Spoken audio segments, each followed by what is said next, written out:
Praise the lord. ಕರ್ತನ ನಾಮಕ್ಕೆ ಸ್ತೋತ್ರ ಉಂಟಾಗಲಿ. ಕರ್ತನು ಒಳ್ಳೆಯವನಾಗಿದ್ದಾನೆ. ಕಳೆದ ದಿನದಲ್ಲಿ ನಾವು ನೋಡಿದ್ದೇವೆ, ದೇವರ ದೊಡ್ಡವನ, ಸಮಸ್ಯೆ ದೊಡ್ಡದ ಎಂಬುದಾಗಿ. ಹಾಗಾದರೆ ಸಮಸ್ಯೆಗಿಂತಲೂ ನಮ್ಮ ದೇವರು ಆತನ ದೊಡ್ಡವನಾಗಿದ್ದಾನೆ ಪ್ರಿಯರೇ. ಹೌದು, ಆತನ ಸಮ್ಮುಖದಲ್ಲಿ ನೀವಿರುವಾಗ ಸಮಸ್ಯೆಗಳೆಲ್ಲವೂ ಮೇಣುದಪ್ಪಾದಿಯಲ್ಲಿ ಅದು ಕರಗಿ ಹೋಗುವಂಥದ್ದಾಗಿದೆ. ಕರ್ತನು ಖಂಡಿತವಾಗಿಯೂ ನಿಮ್ಮ ಎಲ್ಲ ಸಮಸ್ಯೆಗಳಿಂದ ಆತನ ಬಿಡುಗಡೆಯನ್ನು ಕೊಡುವ ಆತನಾಗಿದ್ದಾನೆ. ಹೌದು ಪ್ರಿಯರೇ, ಇವತ್ತು ನಾವು ದೇವರ ವಾಕ್ಯಕ್ಕೆ ಹೋಗ್ಲಿಕ್ಕಿದ್ದೇವೆ. ರೋಮ 8:14 ಹೇಳುತ್ತೆ, ಯಾರೆಲ್ಲ ಆತನ ಆತ್ಮನಿಂದ ನಡೆಸಿಕೊಳ್ಳಲ್ಪಡ್ತಾರೋ ಅವರು ದೇವರ ಮಕ್ಕಳಾಗಿದ್ದಾರೆ. ಕ್ರೈಸ್ತ ಸಮುದಾಯದಲ್ಲಿ ಎರಡು ವಿಧವಾದಂಥ ಜನರಿದ್ದಾರೆ, ಎರಡು ಗುಂಪಿನ ಜನರಿದ್ದಾರೆ. ಒಬ್ಬರು ಮನಸ್ಸಿನಿಂದ ನಡೆಸಲ್ಪಡುವಂಥವರು, ಇನ್ನೊಬ್ಬರು ಆತ್ಮದಿಂದ ನಡೆಸಲ್ಪಡುವಂಥವ್ರು ಎಂಬುದಾಗಿ ನೋಡ್ತೇವೆ.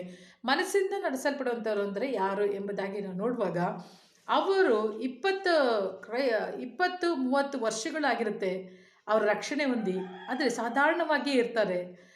20 ವರ್ಷಗಳಾದ್ರೂ ಅವರ ಪ್ರಾರ್ಥನೆಯಲ್ಲಿ ಒಂದು ವ್ಯತ್ಯಾಸ ಇರಲ್ಲ. ಅವ್ರು ಹೇಗಿರ್ತಾರೆ ಅಂತಂದರೆ, ಅದೇ ಪ್ರಾರ್ಥನೆ, ಅದೇ ಅಪ್ಪನ ಆಶೀರ್ವಾದ ಮಾಡು, ಅಮ್ಮನ ಆಶೀರ್ವಾದ ಮಾಡು, ಮಕ್ಕಳನ್ನ ಆಶೀರ್ವಾದ ಮಾಡಿರಿ, ದೇವರೇ ಕುಟುಂಬನ ಅದೇ ಪ್ರಾರ್ಥನೆಯಲ್ಲಿ ಅವ್ರು ಏನಾಗಿರ್ತಾರೆ, ನಿಂತು ಬಿಟ್ಟಿರ್ತಾರೆ. ಇನ್ನು ಅವರಲ್ಲಿ ಹೇಗಿರುತ್ತೆ ಅಂತಂದರೆ, ಅವರ ಲೈಫಲ್ಲಿ ಅವರ ಪ್ರಾರ್ಥನೆ ಜೀವಿತ ಹೇಗಿರುತ್ತೆ ಅಂತಂದರೆ, ದೇವರ ಬಳಿಗೆ ಹೋಗುವಾಗ ದೇವರೇ ನನಗೇನಾದರೂ ಕೊಡು ಕೊಡು ಕೊಡು ಎಂಬುದಾಗಿ ಅವರು ಇರ್ತಾರೆ. ದೇವರಿಂದ ನಾನು ಏನಾದರೂ ಹೊಂದಿಕೊಳ್ಳಬೇಕೆಂಬಂಥ ಮನೋಭಾವನೆಯೊಟ್ಟಿಗೆ ಅವರು ಇರ್ತಾರೆ ಪ್ರಿಯರೇ. ಈ ರೀತಿಯಾಗಿ ಅವರ ಜೀವನ ಇರುತ್ತೆ. ಆದರೆ ಅವರು ಯಾವಾಗಲೂ ದೇವರ ಹತ್ರ ಹೋಗುವಾಗ ದೇವರು ಏನಾದರೂ ಕೊಡ್ತಾನೆ ಎಂಬುದಾಗಿ ಅವರು ಹೋಗ್ತಾ ಇರ್ತಾರೆ. ಆಲಯಕ್ಕೆ ಹೋಗುವಾಗಲೂ ಏನು ಮಾಡ್ತಾರೆ, ಆಲಯಕ್ಕೆ ಸಂತೋಷವಾಗಿ ಹೋಗ್ತಾರೆ. ಆಲಯಕ್ಕೆ ಹೋಗುವಾಗ ವಾಕ್ಯವನ್ನು ಕೊಡುವಾಗಲೂ ಅವ್ರಿಗೇನಾಗಿರುತ್ತೆ ಅಂತಂದರೆ, ಅವರನ್ನು ಸಂತೈಸುವಂಥ ವಾಕ್ಯಗಳೇ ಅವ್ರಿಗೆ ಬೇಕು. ಆ ರೀತಿಯಾದಂಥ ಒಂದು ಮೈಂಡೊಟ್ಟಿಗೆ ಅವರು ಹೋಗುವಂಥವ್ರಾಗಿರ್ತಾರೆ. ಮೈಂಡಿಂದ ನಡೆಸಲ್ಪಡುವಂಥವ್ರು, ಮನಸ್ಸಿನಿಂದ ನಡೆಸಲ್ಪಡುವಂಥವ್ರಿಗೆ ಏನಿರುತ್ತೆ ಅಂತಂದರೆ, ಅವರು ಬೇಗ ಅಂಗೀಕಾರ ಮಾಡುವಂಥ ವಾಕ್ಯಗಳು ಯಾವುದು ಅಂತಂದರೆ, ದೇವರು ನಿಮ್ಮನ್ನು ಸಂತೈಸ್ತಾನೆ, ದೇವರು ನಿಮ್ಮನ್ನು ಕೈ ಬಿಡೋದಿಲ್ಲ, ದೇವರು ಯಾವಾಗಲೂ ನಿಮ್ಮನ್ನು ಏನು ಮಾಡ್ತಾರೆ, ಪೋಷಿಸ್ತಾನೆ, ನಿಮಗೆ ಅದು ಕೊಡ್ತಾನೆ, ಇದು ಕೊಡ್ತಾನೆ. ಈ ರೀತಿಯಾಗಿ ಹೇಳುವಾಗ ಏನು ಮಾಡ್ತಾರೆ ಅಂತಂದರೆ, ಆ ವಾಕ್ಯವನ್ನು ಬೇಗ ಅವ್ರು ಏನು ಮಾಡ್ತಾರೆ ಅಂದರೆ ಅಂಗೀಕಾರ ಮಾಡಿಕೊಳ್ತಾರೆ. ಭಾನುವಾರ ಆದ ಕೂಡಲೇ ಭಾಳ ಸಂತೋಷ ಆಗಿಬಿಡುತ್ತೆ ಅವರಿಗೆ. ಚರ್ಚಿಂದ ಹೊರಗೆ ಬಂದ ಮೇಲೆ ಭಾಳ ಸಂತೋಷವಾಗಿರ್ತಾರೆ. ಯಾಕೆ ಅಂತಂದರೆ, ಇವತ್ತು ಪ್ರಸಂಗ ಭಾಳ ಚೆನ್ನಾಗಿತ್ತು ಎಂಬುದಾಗಿ. ಯಾಕೆ ಅಂತಂದರೆ ಅವ್ರು ಕೇಳಿರ್ತಾರೆ, ನಿನ್ನ ಕಣ್ಣೀರೆಲ್ಲ ಒರೆಸ್ತಾರೆ ಎಂಬುದಾಗಿ. ಅದಾದ ಮೇಲೆ ಸೋಮವಾರ ಬರುತ್ತೆ, ಸೋಮವಾರ ಆದ ಮೇಲೆ ಮಂಗಳವಾರ ಬರುತ್ತೆ, ಮತ್ತು ಯಥಾ ಪ್ರಕಾರ ಅದೇ ಕಣ್ಣೀರು, ಅದೇ ರೋಗ, ಅದೇ ಸಾಲ, ಅದೇ ಕಷ್ಟ, ಅದೇ ಹೋರಾಟ ನಿಮ್ಮನ್ನು ಹಿಂಬಾಲಿಸ್ತಲೇ ಇರುತ್ತೆ. ಇದೇ ಒಂದು ಮನಸ್ಸಿನಿಂದ ನಡೆಸಲ್ಪಡುವಂಥರ ಜೀವಿತ ರೀತಿಯಾಗಿ ಇರುತ್ತೆ ಪ್ರೇರೆ. ಯಾಕೆ ಅಂತಂದರೆ, ಅವರು ಯಾವಾಗಲೂ ತಮ್ಮನ್ನು ಪ್ರೋತ್ಸಾಹ ಪಡಿಸಿಕೊಳ್ಳಿಕ್ಕೆ ಇನ್ನೊಬ್ಬರನ್ನು ಅವ್ರು ಏನಾಗಿರ್ತಾರೆ ಅಂತ ಡಿಪೆಂಡ್ ಆಗಿರ್ತಾರೆ. ಇನ್ನೊಬ್ಬರನ್ನು ಆತುಕೊಂಡವರಾಗಿ ಇರ್ತಾರೆ. ಆತುಕೊಂಡವರಾಗಿ ಅವರು ಇರಬಾರ್ದು. ಯಾವಾಗ ಇನ್ನೊಬ್ಬರನ್ನು ನಾವು ಆತುಕೊಳ್ತೀವೋ ಆಗೇನಾಗುತ್ತೆ ಅಂತಂದರೆ, ನಾವು ಮನಸ್ಸಿನಿಂದ ನಡೆಸಿಕೊಳ್ಳಲ್ಪಟ್ಟವರಾಗಿ ನಾವು ಇರ್ತೇವೆ. ಈ ಮನಸ್ಸಿಂದ ನಡೆಸಿಕೊಳ್ಳಲ್ಪಡುವಂಥವ್ರು ಏನಂತಂದರೆ, ದೇವರು ಎಲ್ಲೋ ಇದ್ದಾನೆ ಅಲ್ವಾ, ದೇವರು ಎಲ್ಲೋ ಇದ್ದಾನೆ. ಹಾಗಾದರೆ ದೇವರನ್ನು ಹುಡುಕಿ ಏನು ಮಾಡ್ತಾರೆ, ದೇವರೇ ನನಗೆ ಕೊಡು ಕೊಡು ಕೊಡು, ಅದೇ ಮನಸ್ಥಿತಿಯಲ್ಲಿ ಅವರು ಇರ್ತಾರೆ. ಆದರೆ ಇನ್ನೊಂದು ಗುಂಪಿನ ಜನರಿದ್ದಾರೆ, ಅವ್ರು ಯಾರು ಅಂತಂದರೆ ಆತ್ಮನಿಂದ ನಡೆಸಿಕೊಳ್ಳಲ್ಪಡುವಂಥವ್ರು. ಆಮೇಲೆ ಹೇಳ್ರಿ, ಆತ್ಮನಿಂದ ನಡೆಸಿಕೊಳ್ಳಲ್ಪಟ್ಟವರು ಅವ್ರು ಹೇಗಿರ್ತಾರೆ ಅಂತ ನೋಡುವಾಗ, ಅವರ ಆತ್ಮ ಯಾವಾಗಲೂ ಸತ್ಯಕ್ಕಾಗಿ ಆತುರದಿಂದ ಇರುವಂಥದ್ದಾಗಿರುತ್ತೆ. ಸತ್ಯವನ್ನು ಕೇಳಬೇಕು, ನಾನು ಸತ್ಯವನ್ನು ತಿಳ್ಕೊಳ್ಬೇಕು. ಅವ್ರಿಗೆ ಯಾವಾಗಲೂ ತಮ್ಮ ಅಗತ್ಯತೆಗಳಿಗಿಂತಲೂ, ದೇವರು ನನಗೇನಾದರೂ ಕೊಡಬೇಕು ಎಂಬುದಾಗಿ ಇರುವಂಥ ಅಗತ್ಯತೆಗಿಂತಲೂ ನಾನು ದೇವರ ವಾಕ್ಯದ ಸತ್ಯತೆಗಳನ್ನು ತಿಳ್ಕೊಳ್ಬೇಕು ಎಂಬಂಥ ದಾಹ ಅವರಲ್ಲಿ ಅಧಿಕವಾಗಿರುತ್ತೆ. ಹಲ್ಲೆಲೂಯ. ಆ ದಾಹ ಏನಾಗಿರುತ್ತೆ, ಅಧಿಕವಾಗಿರುತ್ತೆ. ಹಾಗಾದರೆ ಆತ್ಮದಿಂದ ನಡೆಸಲ್ಪಡುವಂಥವರು ಕಷ್ಟ ಬಂದಾಗ ಏನು ಮಾಡ್ತಾರೆ, ಕಷ್ಟ ಬಂದಾಗ ಅವ್ರು ಏನು ಮಾಡ್ತಾರೆ ಅಂದರೆ, ಸಾಲಗಳು, ಕೊರತೆಗಳು ಅಲ್ವಾ, ಅನಾರೋಗ್ಯಗಳು ಬರುವಾಗ ಅವ್ರು ಹೇಳ್ತಾರೆ, ಅನಾರೋಗ್ಯ ಬರುವಾಗ ಹೇಳ್ತಾರೆ, ನಾನೇನಾಗಿದ್ದೇನೆ, ಆತನ ಬಾಸುಂಡೆಗಳಿಂದ ನಾನು ಗುಣವಾಗಿದ್ದೇನೆ. ಆಮೇಲೆ ಆ ರೀತಿಯಾಗಿ ಮಾತನಾಡ್ತಾರೆ. ಆತ್ಮದಿಂದ ನಡೆಸಿಕೊಳ್ಳಲ್ಪಟ್ಟವರು ಅವರು ಕೊರತೆಯಲ್ಲಿ ಇರುವಾಗ ಏನು ಹೇಳ್ತಾರೆ ಅಂದರೆ, ಕ್ರಿಸ್ತ ಯೇಸು ತನ್ನ ಪ್ರಭಾವದ ಐಶ್ವರ್ಯಕ್ಕೆ ತಕ್ಕ ಹಾಗೆ ನನ್ನ ಎಲ್ಲ ಕೊರತೆಗಳನ್ನು ಆತನು ನೀಗಿಸಿದ್ದಾನೆ.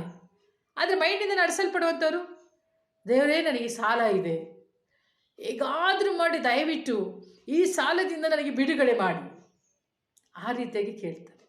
ಆದರೆ ಆತ್ಮನಿಂದ ನಡೆಸಲ್ಪಡುವಂಥವನು ಹೇಗೆ ಹೇಳ್ತಾನೆ ಅಂತಂದರೆ, ಸ್ವಾಮಿ ನಿನ್ನ ಪ್ರಭಾವದ ಐಶ್ವರ್ಯಕ್ಕೆ ತಕ್ಕ ಹಾಗೆ ನನ್ನ ಎಲ್ಲ ಕೊರತೆಯನ್ನು ನೀಗಿಸೋದಕ್ಕಾಗಿ ನಿನಗೆ ಸ್ತೋತ್ರ ಎಂಬುದಾಗಿ ಹೇಳುವಂಥರಾಗಿರ್ತಾರೆ. ಎಷ್ಟು ವ್ಯತ್ಯಾಸ! ಯಾಕೆ ಅಂತಂದರೆ ಆತ್ಮದಿಂದ ನಡೆಸಿಕೊಳ್ಳಲ್ಪಟ್ಟವನಿಗೆ ಗೊತ್ತು ಸತ್ಯವೇದದಲ್ಲಿರುವಂಥ ಸತ್ಯತೆಗಳು ಪ್ರಿಯರೇ. ಹೌದು ಪ್ರಿಯರೇ, ಸತ್ಯವನ್ನು ನಂಬಿರಿ, ಸತ್ಯ ನಿಮ್ಮನ್ನು ಬಿಡುಗಡೆ ಮಾಡುವಂಥದ್ದು ಎಂಬುದಾಗಿ ದೇವರ ವಾಕ್ಯ ಹೇಳುತ್ತೆ. ಎಷ್ಟರ ಮಟ್ಟಿಗೆ ನೀವು ಸತ್ಯವನ್ನು ಸ್ವೀಕರಿಸ್ತೀರೋ, ದೇವರ ವಾಕ್ಯದಲ್ಲಿರುವಂಥ ಸತ್ಯತೆಗಳನ್ನು ನೀವು ಎಷ್ಟರ ಮಟ್ಟಿಗೆ ನಿಮ್ಮ ಆತ್ಮದಲ್ಲಿ ನೀವು ಸ್ವೀಕರಿಸ್ತೀರೋ, ಆಗ ಏನಾಗುತ್ತೆ ಅಂತಂದರೆ ನೀವು ಎಲ್ಲ ವಿಷಯದಲ್ಲಿ ಅಭಿವೃದ್ಧಿಯಾಗಿ ನೀವು ಬಾಳುವಂಥವರಾಗಿರ್ತೀರ. ಅದಕ್ಕೆ ದೇವರ ವಾಕ್ಯ ಹೇಳುತ್ತೆ, ಪ್ರಿಯನೇ ನೀನು ಆತ್ಮದಲ್ಲಿ ಅಭಿವೃದ್ಧಿಗೊಂಡ ಪ್ರಕಾರವಾಗಿ ನೀನು ಎಲ್ಲ ವಿಷಯದಲ್ಲಿ ಅಭಿವೃದ್ಧಿಗೊಂಡು ಬಾಳಬೇಕೆಂಬುದಾಗಿ ನನ್ನ ಇಷ್ಟ. ಹಲ್ಲೆಲೂಯ. ನಮ್ಮ ಆತ್ಮನಿಂದ ನಡೆಸಿಕೊಳ್ಳಲ್ಪಟ್ಟವರು ಬೇಡಿಕೆಗಳೊಟ್ಟಿಗೆ ದೇವರ ಹತ್ರ ಹೋಗೋದಿಲ್ಲ. ನನಗೆ ಅದು ಬೇಕು ಇದು ಬೇಕು, ನನ್ನ ಮಗಳಿಗೆ ಮದುವೆ ಮಾಡು, ಅಲ್ಲ ನನ್ನ ಮಗನಿಗೆ ಒಂದು ಮಗು ಕೊಡು, ಆ ರೀತಿಯಾಗಿ ಹೋಗೋಲ್ಲ. ಅವ್ರು ಏನು ಮಾಡ್ತಾರೆ ಅಂದರೆ ದೇವರ ಹತ್ರ ಹೋಗುವಾಗ, ಸ್ವಾಮಿ ನೀನು ಎಲ್ಲೂ ಇಲ್ಲ, ಇವತ್ತು ನನ್ನೊಳಗೆ ಇದ್ದೀಯ. ಹಲ್ಲೆಲೂಯ. ಮೈಂಡಲ್ಲಿ ನಡೆಸಲ್ಪಡುವಂಥವ್ರು ಏನು ಮಾಡ್ತಾನೆ ಅಂದರೆ ದೇವರನ್ನು ಹುಡುಗಿ ಓಡ್ತಾನೆ. ಆದರೆ ಆತ್ಮನಿಂದ ನಡೆಸಲ್ಪಡುವಂಥವ್ರು ಏನು ಮಾಡ್ತಾನೆ ಅಂದರೆ ಆರಾಮಿಗೆ ಮನೆಯಲ್ಲೇ ಕುಳಿಸ್ಕೊಳ್ತಾನೆ. ಆರಾಮಾಗಿ ಎಲ್ಲಿ ಕುಳಿತುಕೊಂಡ್ರೂ ಅವ್ನಿಗೆ ಗೊತ್ತು, ನನ್ನ ದೇವರು ಇವತ್ತು ನನ್ನೊಳಗೆ ವಾಸ ಮಾಡ್ತಾ ಇದ್ದಾನೆ. ಹಲ್ಲೆಲೂಯ. ಆತ ನನ್ನೊಳಗೆ ವಾಸ ಮಾಡ್ತಾ ಇದ್ದಾನೆ. ಇವತ್ತು ಕ್ರಿಸ್ತ ಯೇಸು ತನ್ನ ಸಕಲ ಆತ್ಮಿಕ ವರಗಳನ್ನು ಅಲ್ವಾ ಆತನ ಏನು ಮಾಡಿದ್ದಾನೆ, ನನ್ನ ಒಳಗೆ ಇಟ್ಟಿದ್ದಾನೆ. ಹಲ್ಲೆಲೂಯ. ಸಕಲ ಆತ್ಮೀಯ ವರಗಳನ್ನು ಕ್ರಿಸ್ತ ಯೇಸುವಿನಲ್ಲಿ ತಂದೆಯಾದ ದೇವರು ಇವತ್ತು ಎಲ್ಲ ನನ್ನ ಒಳಗೆ ಇಟ್ಟಿದ್ದಾನೆ. ಆಮೇಲೆ ಇವತ್ತು ಯೇಸು ಎಲ್ಲಿದ್ದಾರೆ ಅಂದರೆ ಇವತ್ತು ನನ್ನ ಒಳಗೆ ವಾಸ ಮಾಡ್ತಾ ಇದ್ದಾನೆ. ಆಮೇಲೆ ನಾನು ಎಲ್ಲೋ ಹೋಗಿ ಬೇಡುವಂಥ ಅಗತ್ಯತೆ ಇಲ್ಲ. ಯಾಕಂದರೆ ಆಲ್ರೆಡಿ ಕರ್ತನ ಏನು ಮಾಡಿದ್ದಾನೆ, ನನ್ನ ಒಳಗೆ ಇಟ್ಟಿದ್ದಾನೆ. ಆಲ್ರೆಡಿ ನನ್ನೊಳಗೆ ಇದ್ದಾನೆ ಪ್ರಿಯರೇ. ಆತನನ್ನು ನಾವು ಗಮನಿಸುವಂಥವರಾಗಿ ನಾವು ಇರಬೇಕು. ಆತ್ಮದಿಂದ ನಡೆಸಲ್ಪಡುವಂಥವ್ರು ಏನು ಮಾಡ್ತಾರೆ ಅಂತಂದರೆ, ನಾನು ಆಲ್ರೆಡಿ ಏನಾಗಿದ್ದೇನೆ ಅಂದರೆ ಆಶ್ವಾಸಲ್ಪಟ್ಟಿದ್ದೇನೆ ಎಂಬುದಾಗಿ ಮಾತನಾಡುವಂಥವರಾಗಿರ್ತಾರೆ. ಈ ಆತ್ಮನಿಂದ ನಡೆಸಲ್ಪಡುವಂಥ ಮಕ್ಕಳಿಗೆ ಈ ಸಂತೈಸುವಂಥ ವಾಕ್ಯಗಳು ಏನಾಗಲ್ಲ ಅಂತಂದರೆ ಬೇಗ ಕನೆಕ್ಟ್ ಆಗೋದಿಲ್ಲ. ಅವರ ಆತ್ಮ ಬೇಗ ಆ ವಾಕ್ಯಕ್ಕೆ ಹೆಚ್ಚಾಗಿ ಏನಂತಂದರೆ ಅದನ್ನು ಸ್ವೀಕರಿಸೋಕ್ಕೆ ಭಾಳ ಕಷ್ಟಪಡುವಂಥದ್ದಾಗಿರುತ್ತೆ. ಯಾಕಂದರೆ ಕೆಲವೊಂದು ಸಾರಿ ಆತ್ಮದಿಂದ ಕನೆಕ್ಟ್ ಆದಂಥ ಮಕ್ಕಳು ನೀವು ಇದ್ದೀರಾ. ಯಾಕಂತಂದರೆ ನಿಮಗೆ ಆಲ್ರೆಡಿ ನಿಮ್ಗೆ ಅದು ಅನುಭವ ಆಗಿದೆ. ಕೆಲವೊಂದು ಸಾರಿ ನೀವು ಕುಳಿತಿರ್ತೀರ, ವಾಕ್ಯ ಕೇಳ್ತಾ ಇರ್ತೀರ, ಆದರೂ ನಿಮ್ಮ ಆತ್ಮಕ್ಕೆ ಆ ವಾಕ್ಯ ಏನಾಗಲ್ಲ ಅಂತಂದರೆ ಕನೆಕ್ಟ್ ಆಗ್ತಾನೇ ಇರಲ್ಲ. ಅದು ನಿಮ್ಮ ಆತ್ಮ ತೆಗೆದುಕೊಳ್ತಲೇ ಇರಲ್ಲ. ಅಯ್ಯೋ ನನಗೆ ಇವತ್ತು ತೃಪ್ತಿ ಇಲ್ಲ, ಇವತ್ತು ನನಗೆ ಏನಾದರೂ ವಾಕ್ಯ ಕೇಳಿದೆ ಆದರೂ ತೃಪ್ತಿ ಇಲ್ಲ ಅಂತ ಹೇಳ್ತಾರೆ. ಯಾಕೆ ಅಂತಂದರೆ ಆಲ್ರೆಡಿ ನಿಮ್ಮ ಆತ್ಮ ಸತ್ಯಕ್ಕೆ ಕನೆಕ್ಟ್ ಆಗಿಬಿಟ್ಟಿದೆ. ಆ ಸತ್ಯ ಬಿಟ್ಟು ಬೇರೆ ಯಾವ ವಾಕ್ಯಕ್ಕೂ ನಿಮ್ಮ ಆತ್ಮ ಕನೆಕ್ಟ್ ಆಗೋದೇ ಇಲ್ಲ. ಹಲ್ಲೆಲೂಯ. ನೀವು ಎಲ್ಲೇ ಹೋಗ್ರಿ, ನಿಮ್ಮ ಆತ್ಮ ಮಾತ್ರ ಸತ್ಯವನ್ನೇ ಕೇಳಲಿಕ್ಕೆ ಅದು ಸಿದ್ಧವಾಗಿರುತ್ತೆ. ಇದೇ ವ್ಯತ್ಯಾಸ. ಆತ್ಮದಿಂದ ನಡೆಸಿಕೊಳ್ಳಲ್ಪಟ್ಟವ್ರಿಗೂ ಸಾಧಾರಣವಾದಂಥ ವಾಕ್ಯಗಳನ್ನು ಕೇಳಲಿಕ್ಕೆ ಅವರು ಯಾವತ್ತಿಗೂ ಅವರ ಆತ್ಮ ಸಿದ್ಧವಾಗಿರೋದಿಲ್ಲ. ಆತ್ಮ ಯಾವಾಗಲೂ ರೆವಲ್ಯೂಷನ್ ಒಟ್ಟಿಗೆ ಏನಾಗಿರುತ್ತೆ ಅಂದರೆ ಕನೆಕ್ಟ್ ಆಗಿರುತ್ತೆ. ಹಲ್ಲೆಲೂಯ. ಹಾಗಾದರೆ ಆತ್ಮದಿಂದ ನಡೆಸಲ್ಪಡುವಂಥವ್ರು ಧೈರ್ಯವಾಗಿ ಸಮಸ್ಯೆಗಳು ಹೋರಾಟಗಳು ಬರುವಾಗ ಧೈರ್ಯವಾಗಿ ಏನು ಮಾಡ್ತಾರೆ ಅಂದರೆ ಮಾತನಾಡ್ತಾರೆ, ಧೈರ್ಯವಾಗಿ ಅದನ್ನು ಫೇಸ್ ಮಾಡ್ತಾರೆ. ಆದರೆ ಮನಸ್ಸಿನಿಂದ ನಡೆಸಲ್ಪಡುವಂಥವ್ರು ಧೈರ್ಯವಾಗಿ ಮಾತನಾಡಲಿಕ್ಕಾಗಲ್ಲ. ಅವ್ರು ಏನು ಮಾಡ್ತಾರೆ ಅಂತಂದರೆ ಇನ್ನೊಬ್ಬರನ್ನು ಏನು ಮಾಡ್ತಾರೆ, ಹತ್ತುಕೊಳ್ತಾರೆ. ನಾವು ಯೇಸು ಕ್ರಿಸ್ತರನ್ನು ನೋಡ್ತೇವೆ. ಆತರು ಸಮುದ್ರದಲ್ಲಿ ಪ್ರಯಾಣಿಸ್ತಾ ಇರುವಾಗ ಅಲ್ಲೇನಾಗುತ್ತೆ, ಅಲೆಗಳು ಎದ್ದೇಳ್ತಾ ಇತ್ತು. ಅಲೆಗಳು ಎದ್ದೇಳುವಾಗ ಶಿಷ್ಯರು ಬಂದು ಹೇಳ್ತಿದ್ದಾರೆ, ಸ್ವಾಮಿ ಈ ಅಲೆಗಳು ಏನಾಗ್ತಿದೆ, ದೋಣಿಗೆ ಬಡಿತಾ ಇದೆ, ದೋಣಿ ಮುಳುಗುವ ಹಾಗೆ ಇದ್ದೆ, ನೀನೇನಾದರೂ ಮಾಡು ಅಂದಾಗ ದೇವರು ಏನು ಮಾಡಿದರು, ಅಲ್ಲಿ ಯೇಸು ಏನು ಮಾಡಿದ್ರು, ತಂದೆಯಾದ ದೇವರೊಟ್ಟಿಗೆ ಪ್ರಾರ್ಥನೆ ಮಾಡಲಿಲ್ಲ. ಆತನೇನು ಮಾಡಿದ, ಎದ್ದು ತನ್ನ ಒಂದು ಅಧಿಕಾರವನ್ನು ಆತನು ಚಲಾಯಿಸಿದ್ದ. ಹಲ್ಲೆಲೂಯ. ಅದೇ ರೀತಿಯಲ್ಲೇ ಆತ್ಮನಿಂದ ನಡೆಸಿಕೊಳ್ಳಲ್ಪಟ್ಟವರು ಆ ರೀತಿಯಾಗಿ ಇರ್ತಾರೆ. ಅವ್ರೇನು ಮಾಡ್ತಾರೆ ಅಂತಂದರೆ ಸಮಸ್ಯೆ ಬರುವಾಗ ಅವ್ರು ಇನ್ನೊಬ್ಬರನ್ನ ಹುಡುಕಿಕೊಂಡು ಹೋಗೋದಿಲ್ಲ. ಅವರು ಏನು ಮಾಡ್ತಾರೆ ಅಂದರೆ ಅವರೇ ಎದ್ದು ನಿಂತುಕೊಂಡು ಅವರು ಅದನ್ನು ಫೇಸ್ ಮಾಡುವಂಥವರಾಗಿ ಇರ್ತಾರೆ. ಹಲ್ಲೆಲೂಯ. ಅವರೇ ಮಾತನಾಡುವಂಥವರಾಗಿರ್ತಾರೆ. ಯೇಸುವಿನ ನಾಮದಲ್ಲಿ ಅವರು ಮಾತನಾಡುವಾಗಲೇ ಆ ಎಲ್ಲ ಸಮಸ್ಯೆಗಳೇನಾಗುತ್ತೆ ಅಂತಂದರೆ ಪರಿಪೂರ್ಣವಾಗಿ ಅದು ಇಲ್ಲದಂತೆ ಆಗುವಂಥದ್ದಾಗಿದೆ ಪ್ರಿಯರೇ. ಆತ್ಮದಿಂದ ನಡೆಸಿಕೊಳ್ಳಲ್ಪಟ್ಟವರ ಜೀವನನೇ ಬೇರೆ, ಮೈಂಡಿಂದ ನಡೆಸಿಕೊಳ್ಳಲ್ಪಟ್ಟವರ ಜೀವನನೇ ಬೇರೆ. ಆತ್ಮನಿಂದ ನಡೆಸಿಕೊಳ್ಳಲ್ಪಟ್ಟವರು ತಾನಾಗಿಯೇ ಎದ್ದು ನಿಂತುಕೊಂಡು ಧೈರ್ಯವಾಗಿ ಮಾತನಾಡ್ತಾರೆ. ಆದರೆ ಮನಸ್ಸಿಂದ ನಡೆಸಿಕೊಳ್ಳಲ್ಪಟ್ಟವರಿಗೆ ಇನ್ನೊಬ್ಬರ ಒಂದು ಏನಂತಂದರೆ ಸಪೋರ್ಟು, ಇನ್ನೊಬ್ಬರು ಬಂದು ಅವ್ರನ್ನ ಆತುಕೊಳ್ಳುವಂಥದ್ದು ಬಹಳ ಮುಖ್ಯವಾಗಿರುತ್ತೆ ಪ್ರಿಯರೇ. ಆದರೆ ಇವತ್ತು ನಾವು ಆಲೋಚಿಸ್ಕೊಳ್ಳೋಣ, ನಮಗೆ ಯಾವುದು ಬೇಕು ಅಲ್ವಾ? ನಮಗೆ ಯಾವುದು ಬೇಕು? ಯಾವುದನ್ನು ನೀವು ಚಾಯ್ಸ್ ಮಾಡ್ತೀರಾ? ಇನ್ನೂ 20 ವರ್ಷ ಆದರೂ 30 ವರ್ಷ ಆದ್ರೂ ಅದೇ ವಾಕ್ಯ ಕೇಳ್ಕೊಂಡು ಅದೇ ಇದರಲ್ಲೇ ನೀವು ಇದ್ದೀರಾ ಅಲ್ವಾ? ಅದೇ ಜೀವನ, ಹಳೆಯ ಜೀವನದಲ್ಲೇ ನಾವು ಬಿದ್ದು ಹೋಗಿದ್ದೇವೆ. ಆ ರೀತಿಯಾಗಿ ಎಲ್ಲ ಪ್ರಿಯರೇ, ದೇವರನ್ನು ಎಲ್ಲೆಲ್ಲೂ ಹುಡುಕಬೇಡ್ರಿ. ದೇವರು ನಿಮ್ಮೊಳಗೆ ಇದ್ದಾನೆ. ಯೇಸು ನಿನ್ನೊಳಗೆ ಜೀವಿಸ್ತಾ ಇದ್ದಾನೆ. ನಿನಗೆ ಬೇಕಾದಂಥ ಎಲ್ಲ ಆಶೀರ್ವಾದಗಳು ಎಲ್ಲಿದೆ? ನಿನ್ನೊಳಗೆ ಇದೆ. ಅದನ್ನು ನೀನು ನೋಡ್ತಾ ಇಲ್ಲ, ನಿನ್ನ ಕಣ್ಗಳು ನೋಡ್ತಾ ಇಲ್ಲ. ಅದನ್ನು ನೀವು ನೋಡುವಂಥವರಾಗಿರ್ರಿ. ಖಂಡಿತವಾಗಿಯೂ ನೀವು ಆತ್ಮನಿಂದ ನಡೆಸಲ್ಪಡುವಂಥವರಾಗಿ ನೀವು ಇರಬೇಕು. ಆತ್ಮನಿಂದ ನಡೆಸಲ್ಪಡುವಾಗ ನೀವೇನಾಗ್ತೀರ ಅಂದರೆ ಸತ್ಯಕ್ಕೆ ಕಿವಿಗೊಡುವಂಥರಾಗಿರ್ತೀರ. ಆತ್ಮನಿಂದ ನಡೆಸ್ಕೊಳ್ಳಲ್ಪಟ್ಟ ಮಕ್ಕಳು ಏನಾಗಿರ್ತಾರೆ ಅಂದರೆ ಯಾವಾಗಲೂ ಸತ್ಯವನ್ನೇ ಕೇಳಿಸ್ಕೊಳ್ತಾ ಇರ್ತಾರೆ. ಸತ್ಯ ಕಡೆಯೇ ಅವರ ಕಿವಿಗಳು ತೆರೆಯಲ್ಪಟ್ಟಿರುತ್ತೆ. ಸತ್ಯ ಏನು ಮಾಡುತ್ತೆ? ಅವರಿಗೆ ಬಿಡುಗಡೆಯನ್ನು ಕೊಡುವಂಥದ್ದಾಗುತ್ತೆ. ಎಷ್ಟು ನಾವು ಸತ್ಯವನ್ನು ಒಳಗೆ ತೆಗೆದುಕೊಳ್ತೇವೋ ಸತ್ಯ ಏನು ಮಾಡುತ್ತೆ ಅಂದರೆ ತಾನಾಗಿ ಆ ಕೆಲಸವನ್ನು ಮಾಡಿ ಮುಗಿಸುವಂಥದ್ದಾಗಿರುತ್ತೆ. ಇವಾಗ ನಿಮಗೆ ಒಂದು ಸಮಸ್ಯೆ ಬಂದರೆ ನೀವು ಬೇರೆಯೊಬ್ಬರ ಹತ್ರ ಹೋಗಿ ಹೇಳ್ತಾ ಇರ್ತೀರ, ಅವ್ರೇನು ಮಾಡ್ತಾರೆ? ಆ ಸಮಸ್ಯೆಗಾಗಿ ಪ್ರಾರ್ಥಿಸ್ತಾರೆ, ಬಿಡುಗಡೆ ಕೊಡ್ತಾರೆ. ಆದರೆ ಸತ್ಯವನ್ನು ಕೇಳುವಾಗ, ಸತ್ಯವನ್ನು ನಿನ್ನ ಆತ್ಮದಲ್ಲಿ ಇಡುವಾಗ ಏನಾಗುತ್ತೆ ಅಂತಂದರೆ ನಿನ್ನ ಆತ್ಮ ಏನು ಮಾಡುತ್ತೆ? ನಿನ್ನ ಸಮಸ್ಯೆಗೆ ಬೇಕಂತ ಬಿಡುಗಡೆಯನ್ನು ತಾನಾಗಿಯೇ ಅದು ನೆರವೇರಿಸುವಂಥದ್ದಾಗಿದೆ. ಇದು ಯಾರ ಸಪೋರ್ಟನ್ನು ತೆಗೆದುಕೊಳ್ಳೋದಿಲ್ಲ. ಹಾಗಾದರೆ ಒಂದು ನೀವು ತಿಳ್ಕೊಳ್ಬೇಕು, ನೀನು ಆತ್ಮದಲ್ಲಿ ಬಾಳಬೇಕು. ಅದೇ ಮೇಯ್ನು. ನೀನು ಆತ್ಮದಲ್ಲಿ ಏನು ಮಾಡಬೇಕು? ಬಾಳಬೇಕು. ದೇವರ ಹತ್ರ ಹೋಗಬೇಕು, ಸತ್ಯವನ್ನು ಮಾತನಾಡಬೇಕು. ದೇವರೇ ನಿನ್ನ ವಾಕ್ಯದಲ್ಲಿ ಈ ರೀತಿಯಾಗಿ ಬರೆಯಲ್ಪಟ್ಟಿದೆ. ನೀವು ಹೇಳಿದ್ದೀರಾ, ನೀವೇನು ಹೇಳಿದ್ದೀರಾ? ನನ್ನನ್ನು ನಂಬುವನ ಹೊಟ್ಟೆಯೊಳಗಿನ ಜೀವಕರವಾದಂಥ ನದಿಗಳು ಹರಿದು ಬರುತ್ತೆ ಅಂತ ಹೇಳಿದ್ದೀರಾ. ಹೌದಪ್ಪ, ಇವತ್ತು ನಾನು ನಂಬ್ತೇನೆ. ಇವತ್ತು ನನಗೆ ಇರುವಂಥ ಎಲ್ಲ ಅಗತ್ಯತೆಗಳನ್ನು ನೀವು ಸಂಧಿಸ್ತೀರಿ, ಅದಕ್ಕಾಗಿ ನಿನಗೆ ಸ್ತೋತ್ರ. ಆರೋಗ್ಯದ ನದಿಗಳು ನನ್ನ ಒಳಗೆ ಇಟ್ಟಿದೆಯಾ ಸ್ವಾಮಿ? ಐಶ್ವರ್ಯದ ನದಿಗಳು ನೀನು ನನ್ನೊಳಗೆ ಇಟ್ಟಿದೆಯಾ ಸ್ವಾಮಿ? ಅದಕ್ಕಾಗಿ ನಿನಗೆ ಸ್ತೋತ್ರ ಎಂಬುದಾಗಿ ನೀವು ಮಾತನಾಡುವಂಥವರಾಗಿರಬೇಕು. ಸತ್ಯವನ್ನು ನಂಬಿರಿ, ಸತ್ಯ ನಿಮ್ಮನ್ನು ಬಿಡುಗಡೆ ಮಾಡುತ್ತೆ.